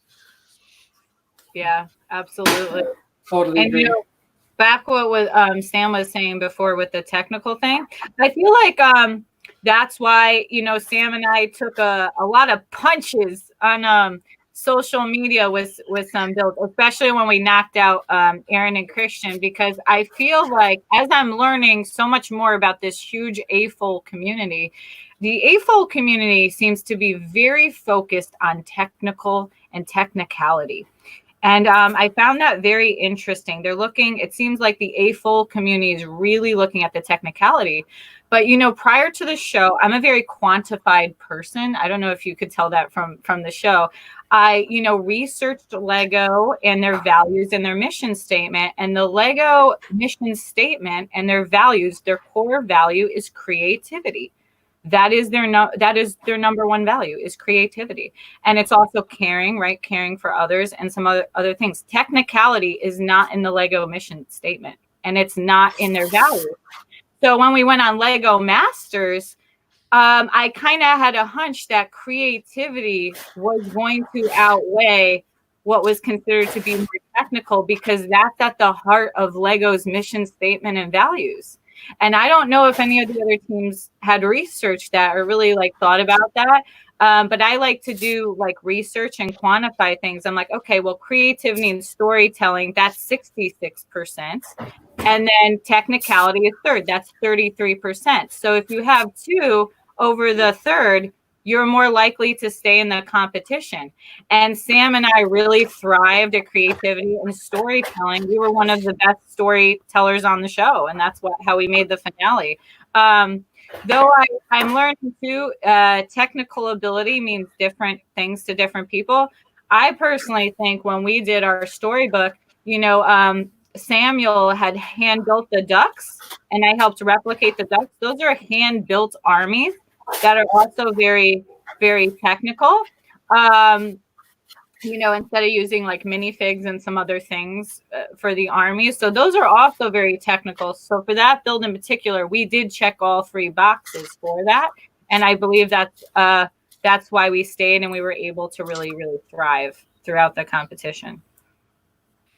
Yeah, I think technicality, is kind of for the people watching at home, for a lot of AFOLs walking through Lego conventions, technicality is low-hanging fruit, right? For starting to build a framework for how a person can look at and evaluate someone else's work, because it's all very subjective, right? The Brickmasters had an incredibly challenging job, but really it is their job all the time to do that with teams of Lego product designers. I think something like storytelling and creativity is a little more what's the word? It can be more abstract, right? And thus sort of inherently more challenging to evaluate and critique. And so I think that's sometimes why it seems like people are so interested in the technical side of things, and I think they certainly are. But there's also, and a lot of, it's this interesting because you could almost split. If I imagine you could split the AFOLs of the world into two huge categories, and one would be like the engineers and the other would be the artists, right? And those two different mindsets are going to approach things from a different place. But I love the fact that we can all come together and appreciate what each other does. And anyway. Right. That's the beautiful thing about Lego conventions. I mean, you walk into any convention and there's just such an incredible array of builds on display that capture every aspect of what you all were talking about, artistic, technical ability, whatever it might be, movement, lights, everything. So that's the cool thing about being able to go to a convention, is just seeing the incredible array of builds and builders that show up and display their work. So that's why we keep going back. What related to sort of like technical ability, Boone, I wanted to ask all of you, I'll start with you, Boone. Was there any like parts technique or particular way of building that you feel like the show kind of taught you got better at, or maybe something you never even tried before that you learned on the show that you can kind of use in future builds? Well, yeah, all of the movement stuff that you see, I sort of I consider that technical stuff. And like each one that you see, I had never tried before. So in episode 1 with the vertical lift roller coaster, it was this idea that I'd had and I'd never tried it. And so Lego Masters gave me an excuse to try it. In Good versus Evil, I'd had this idea for powering light bricks with, like these rotating cams to make them flash at different times. I'd never tried it, but it existed in my head. Tried it, did it. In the final challenge, this idea of like these walls that all spin the same way. The crazy thing was like I started putting that together and I didn't even know if the gears were going to meet up in the middle evenly, and they just did. That's probably something about the magic, the magic of Lego geometry. But those sort of like very like, technical movement, visual sort of features are things that had just been ideas that I tried. But Sam and Jessica and Amy and Tyler have talked a lot about character building, and that was something I had never done before either. And I was able to look, to their builds for inspiration, and we didn't do that. We didn't do that all that often, but sort of my first like sculpture of a little animal was in the cut in half challenge. We gave Argyle Lyle a gold minifig scale, the little frog element. Yeah. And there was a gold frog in the brick pit. And so we put that on his desk as a trophy. So I was like, well, we've got the minifig scale of his desk, and then it's all sitting on what is supposed to be the human size scale of Argyle Lyle's desk. So I wanted to rebuild that tiny frog in like life-size scale. So that was sort of the first like creature sculpting I had ever done, and I don't think I would have tried it if I hadn't seen Tyler and Amy doing that stuff previously, and Sam and Jessica certainly did a great job with it. And then so that was the challenge before movie. And in the movie challenge, I built a giant shark, and that was so far from anything I'd ever done before. And I don't even think it ended up turning out like super polished, but it looked like a shark, and it was 3-dimensional, and I think it had the sort of the right shape, and in the end, it looked, I think, pretty cool and menacing. But it was unlike anything I had ever done before. And I kind of like took cues from looking around the room in the previous challenges. And so, yeah, of course, like we learned a lot from each other, and we learned a lot from just like the process of like having to do it, but anyway. Right. That makes sense. How about you, Sam? Was there any build technique that stood out to you that you might be able to incorporate in something in the future? Everything. It was inspiring every single episode. Like I mean, you could see me in almost every episode walking around saying, "What? Oh my gosh, what? Like, how did you do that?" Like, just every mechanisms from Richard and Flynn, mechanisms from Tyler, or from Tyler and Amy, and from Mark and Boone. Tyler's like his carrot, like how I was looking at it, I still can't figure out how he got it to face out, and it's so fast too. It's so fast. Like I just want to take it apart and see the inner workings. Like it's the same reason I download Lego instructions from Lego.com, even though I'm not going to build that. Like to get ideas for like the mechanism in the T-Rex from Jurassic Park. The mechanism in his legs is so amazing, and I'm using that mechanism in another build that I'm building right now, and like learning that kind of stuff everywhere. Like if I could tear it apart and see how it's really put together, and like that's a great idea. So I was inspired every day on that show, and I wish I could memorize them more. I wish I had copies of like how it was done so I could really examine it. That's an interesting point. So you download the instructions for sets just to kind of look at the techniques that are used? Well, yeah, like so I'm working on it's a big thing and it's got legs, and I was trying to all the joints that are out there, like, you know, you put them on there and it's, if it has too much weight, it's going to fall over. And so the T-Rex has a totally new joint system in the legs. It's totally created with a bunch of parts to really make it tight, and it has a little bit of give, so it goes this way, not just back and forth. Like the legs don't just go this way, but they also go out just a little bit, like a little bit, and it gives it stability and lets it center itself. And I'm like, that'll work on my project. That'll totally work with what I'm trying to do. And so yeah, I download instructions all the time for sets. I'm like, I don't need to build that spaceship, but I want to know how those two pieces fit together and how it made that curve or whatever. Yeah, I download all kinds of stuff. That's not stealing. That's how Lego is made. You know? Right, sure, it's, yeah. And Lego is made that way. None of us are creating something new. Somebody might have used a piece in a new, unique way that we had never thought of. So I want to learn that way. That's a good way to learn. I like that. And Jessica, was there anything that stood out on your end for a parts technique, or maybe something you incorporated in a build? Yeah, I mean, I learned a lot on the show. Definitely. I think everybody did, because I don't know if anybody made things as large, because we had access to so many brick. Like I know people had made other things before, but like for example, Aaron, who builds all the time, said that was the biggest dragon he had ever made in his life on Lego Masters, even though he makes those all the time. So I had never made sculptural things that large before. So, you know, a lot of, I also I feel like it's impossible to know every single Lego piece that has ever existed. But I did discover some new cool tech pieces that I did not know existed before the program.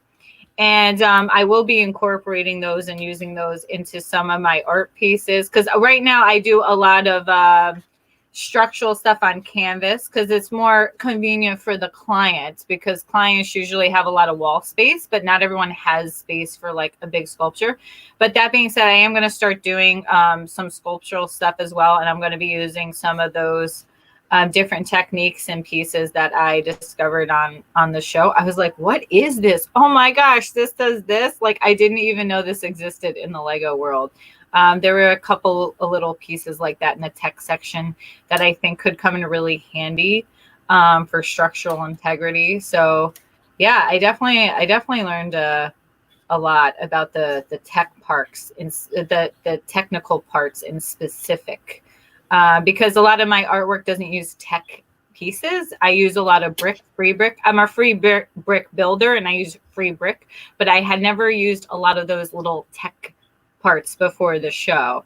Prior to the show, that's all I did, because I knew that I was going to need to know that. I went and bought a ton of technical sets like cars and all these things, and just started putting them together and trying to learn. But I was like, oh my gosh, there's a million pieces for just this technical stuff. Oh, geez, because I wasn't used to using the technical stuff before Lego Masters. So yeah, definitely. You know, those pins, putting them in between really comes in handy for the structural integrity of build. So yeah, definitely will be using that in some of the projects that I do going forward, and some motors too. Even though I struggle with those, I'm still very fascinated by the motors, the way it kind of brings the Lego to life. So I'll be using some of those moving elements as well. That's good to hear. I'm glad everyone was able to really take some good learning experiences from the show. You know, not only did you have the experience of being on the show, but then you can transition that stuff into future projects and builds and whatever else you might work on in the future. We had a question in the chat earlier, and I wanted to ask you guys, now that the show is completely over, what stands out as kind of your favorite build from all of the challenges? I'll start with you, Boone. What stands out now that it's all over of the stuff you and Mark worked on? Do you have a favorite? It's so hard to say. We really liked Pop's food cart tower. We really liked the bridge.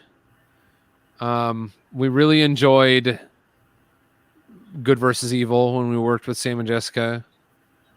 We had forgotten how much we loved the build from last night, right? Because we haven't seen it in so long that, you know, it's like when they sent us the promotional pictures a couple days ago, you know, to share on our socials, we were like, oh my gosh, we forgot how much we loved it. That's a really hard question to answer.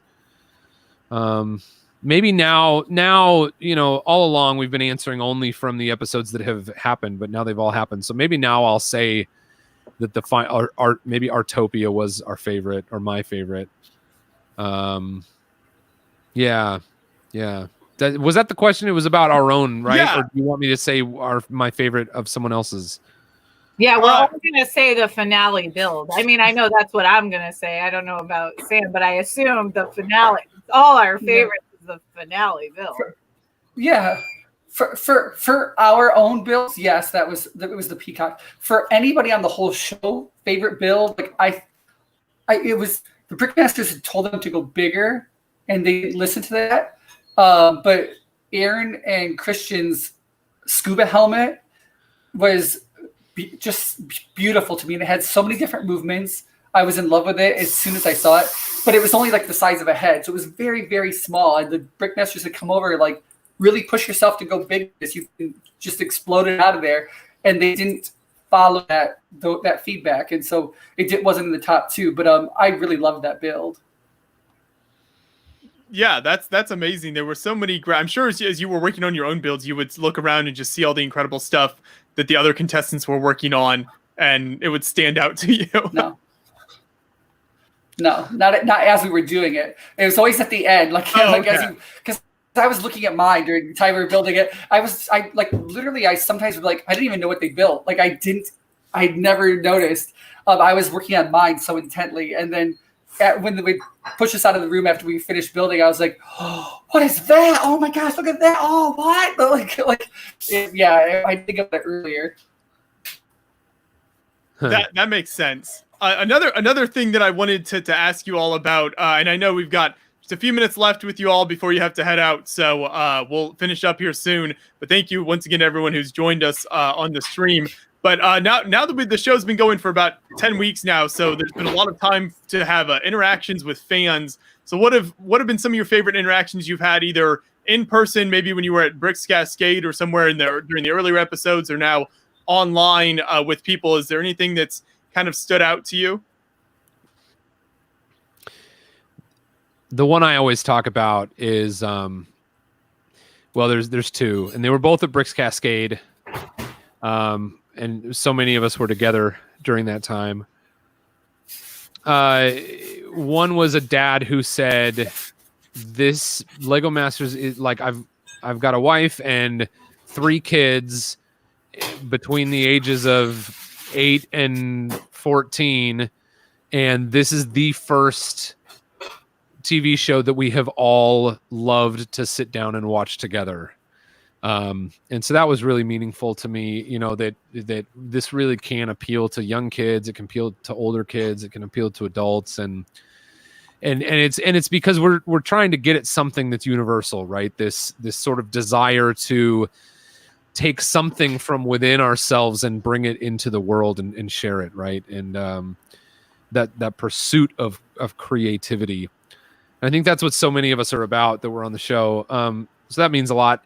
Another one was the very same weekend. A guy told me that he and his wife are both in the military, and he's stationed on the West Coast and she's stationed on the East Coast, and that they were, they would have a weekly date night where they would call each other and watch Lego Masters together. And so I just found those stories like that pretty special, and I remember this quote, and I don't remember exactly what it was, but it was just a quote from Fred Rogers of who's doing their dishes. Oh, wait, can you stop running the water for a second? I'll wash that later. Sorry, it's really super loud. No, it's fine. I'll always, there's this quote from Mr. Rogers, Fred Rogers, about when people turn on their televisions, they're inviting those characters, those people on the other side of the screen into their home, into their space. And if what they see on TV can sort of like make the best of that and give them something, some good, some good outlook on life, something, to aspire to, something, whatever, that those things can have a lasting impact, especially for children. And so I don't, of course, I'm fumbling with this. I don't remember exactly what the quote was, but that always sits with me, and it feels very important that we got to be that part of people's lives in the way that we were. And yeah, it's a little one-sided. It's hard, because people, well, I don't need to get too philosophical on it, but anyway, it's awesome. And a real gift to us to be a part of it and to hear how it affected people. Right. I'm glad you were able to have those interactions. How about you, Jessica? Was there anything online or even at Bricks Cascade that I saw? Well, I had never been to a Lego convention before ever. And because I'm more in the art world, so I've been to gallery shows and that sort of thing, but never a Lego convention. And the contestants on the show were telling me about these crazy conventions. So Boone and Mark had invited me and other castmates to the Bricks Cascade in Oregon. And I was blown away. I was like, the talent in the Lego community. I mean, I saw so many incredible things, not only on the show, but at the convention as well. It's just so many fascinating, incredible things. The advantage of the showpieces at the convention is that people can take their time with those and make them extra incredible and put extra detail into them. And I did see a lot of mind-blowing pieces there. One of my favorites, Sam knows the name of the gentleman. I do forget his name, but I gave a brick award to this gentleman who had done a Midas casino. And he had hand-cut gold vinyl and put it in all the windows of the casino. And I loved the build because I feel like he captured like every little detail, like everything a casino had, he had. There was a fish tank. There was a magic show. There was slot machine. It was just so really fascinating to me and so beautiful and elegant. So that one got my brick award. That being said, there were also little odd things that I found very fascinating. This one boy, I believe he was like 21 or 22, had made this flying clock. And it was just this little build. But I was so fascinated by it. I thought it was so interesting.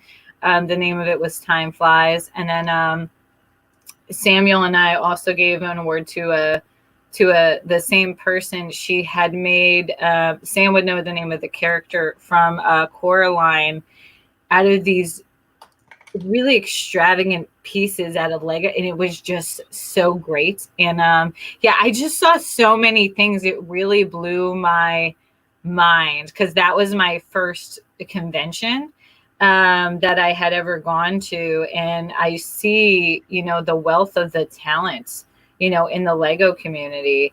And I am looking forward to going to the Brick World Chicago, if it's still on. But we're still hoping that happens. Yeah, I can't put my finger on one thing. There's so many fascinating things. I like things that are artsy usually, that are pretty, that are eye-catching. And that's why I loved our peacock at the end, and I'm so happy it's going to be on display at Legoland in New York. It's beautiful, it's eye-catching. Those are the things I really like to see. But I was really fascinated by the array, of talent, at the convention and all the different things. It was really, really cool to see all that.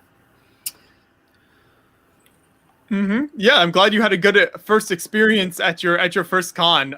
They really are a ton of fun. So hopefully, whenever they start happening again here, we'll be able to see all of you in person at them. But we are running. Did you have something you want to add, Boone? No. Okay. Thanks. We are running out of time, so I don't want to keep you too long. So I'll give you a chance to give everyone watching here and in the chat an opportunity on where to find your stuff online. So Jessica, I know you had your bows, which were a big part of the show, as well as all of your art. So I'll start with you. Where can people find that online and check out the rest of your work? Yes, I have. So I noticed I gained this new following because before the show, I had a lot of art collectors that were my following. And then now with the show, I have people who are not art collectors and maybe they couldn't, they don't want to spend a lot of money on art. So I started my bow shop and I have bow ties too for guys. Look, this is my R2D2. Oh my gosh, that is so cute. Yeah, art splatter bow. This is like my #1 seller right now. These are sold out. I'm sorry, but this is the Batman. There you go. So they're gender neutral, so men and women. And then I have my typical hair bows that I wore on the show that say all the words in them, dream and everything. And you can get them at ragsyart.com. I have my bow shop, but also for entry-level collectors. So for people who don't spend thousands of dollars on art, I started a new program for entry-level collectors where I make pieces anywhere from like $150 to $500. So it's something people can afford or they can really save for it. So they're geode Lego hearts. This is my new one. This one doesn't have crystal in it, but they have crystal Lego. They're mixed media. And they're really cool, like hanging pieces for your wall. I'm actually doing something for Mark for his wall. But this one just says Lego, and this is studded with Lego and has paint. It looks like a geode, but some of them are really beautiful. I did droids out of Lego, like an R2-D2. I sold them in a BB-8. So those are the new things I'm doing for the new following. But these bow ties are super cute. They're clip-on. They're gender neutral, and you can even like clip it on your shirt sideways if you want, which is why I really like these. But I have the hair bows too. So those are all on my website, ragsyart.com. So you should go get one. There we go. Keep up the good work. That's awesome. And then Sam, how about you? And I realized I don't think you had a chance to answer my earlier question about the fan interaction. So feel free if there was something that stood out to you or a fan you've had the chance to meet, you can mention that and then let people know where everyone can find your work online. All right. For the fan interactions, I've had a lot of them. A lot of very emotional ones. At the convention, Bricks Cascade, one of a little 10-year-old ran through the whole line, did not stop for anyone, went right to the gate and ran up to me, just hugged me face first, and was just so excited. And they looked at me and they're like, do you go by boy or girl? And I'm like, I don't really care. I'm just me, and that's what I am. And they're like, I feel that way too, but when I wear a skirt to school, I get teased a lot. And those kind of things, like that I was being a representation for this group of people, that I was just being myself and people were relating to that in a magical way. It was special to me. And I have a lot of stories like that. And those made the whole process, the whole experience 1,000 times better. As for seeing my stuff, you can see SamuelHatmaker.com. Samuel Hatmaker on Instagram. Just Samuel Hatmaker, you'll find me. Anywhere online with Samuel Hatmaker, you can check out. Yeah, it's a fairly unique name. Most people find it. And I believe, if I'm not mistaken, all three of you are scheduled to appear at Brick World Chicago, if assuming the show ends up happening, will all three of you be there? If the show happens, yeah, all three of us will be there. Mark is going to be there. There's actually a huge. I think if Brick World happens, I think there will be more people there than there were at Bricks Cascade. We had half of the contestants at Bricks Cascade, so we'll see. I hope it happens. I'm a little skeptical at this point that it'll happen because we just found out that me too. the girls won't be going to school through the school year ends here like a week before Brick World Chicago, and the state of Oregon has canceled school all the way through that time. So I don't know. But I really, it would be a blast. Yeah, and I really hope we get to go. Maybe it'll get pushed back. Maybe it'll get pushed back to like October. Yeah. That would be nice. Ooh. The three of us will be at the virtual Brick World this Saturday. Oh, yeah. And Mark will be in my room, so we'll just kind of display some of the stuff we have around here together virtually, so you can all come to that. The very first virtual con that Brick World is doing. So yeah, that's this Saturday. Definitely check that out. You've got Lego Masters contestants as well as a whole bunch of other talented builders, great ball contraption builders, all sorts of other people that are involved in that. So if you're wanting that Lego convention fix, this is as close as you can get right now. Absolutely. And then you can find my stuff. I'm just Boone Builds everywhere. So boonebuilds.com is a place where you can find just kind of a variety of my stuff. And one of the things that is actually for sale there is the Beyond the Brick minifigures. And very soon, maybe I'll post them today or tomorrow, the Boone sig figs will be for sale there. And I'm working on getting parts for Mark's. So that's boonebuilds.com. So just go there and check them out. Unfortunately, they're not live at the moment. But then I'm Boone Builds everywhere else. So Boone Builds on Facebook, Boone Builds on Instagram, and Boone Builds on YouTube. And that's and it. I think you have a new Teespring store too, right? There is a brand. I launched a Teespring store yesterday that I'm hoping will integrate with my YouTube channel ASAP. I clicked the button yesterday and it said maybe it would take a day or two, but I was able to open the store, and that has four items in it right now, and it's like a shirt that says Boone and Mark won our hearts. So that's just kind of a joke. For, I know not everyone feels that way, but it's for our followers, for the people who, we weren't able to win the trophy for them, but hopefully we won their hearts, and that's the feedback we've gotten a lot.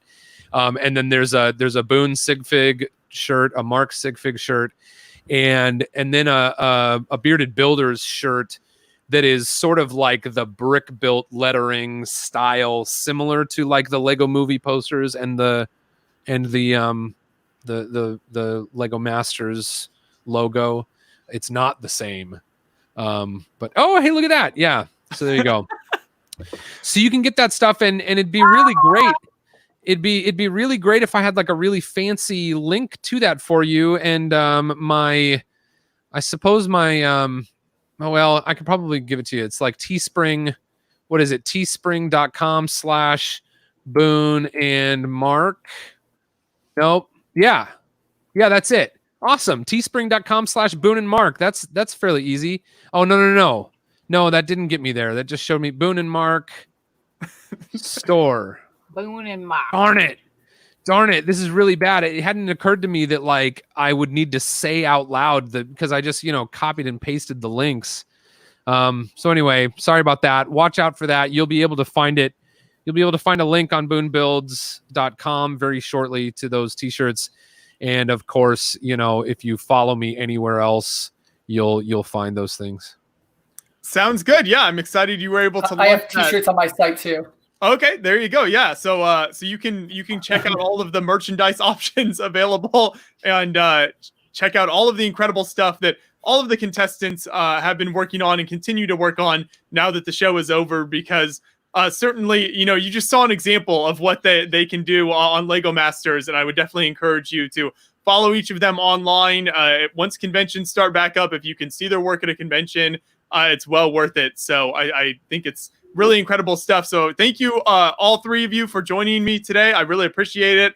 Thanks to Tyler and Amy, who we had on earlier in the live stream. This has been a real treat to be able to chat with you. And like I said at the beginning, I can't thank you enough for the effort and time that you put in on the show, for the incredible builds. It was so much fun to watch. So thank you all so much. Thank you so much, Joshua. Appreciate you having us. Thank you. Thank you. Fun. For sure. And that's going to be it for us today, folks. Thank you, everyone in chat who watched. We always appreciate you joining us. We'll have new live streams every week on here, along with convention interviews as well. So keep an eye out for new content on the channel. We'll see everyone soon. Thanks. Here we go. We're ending the stream now. I love it.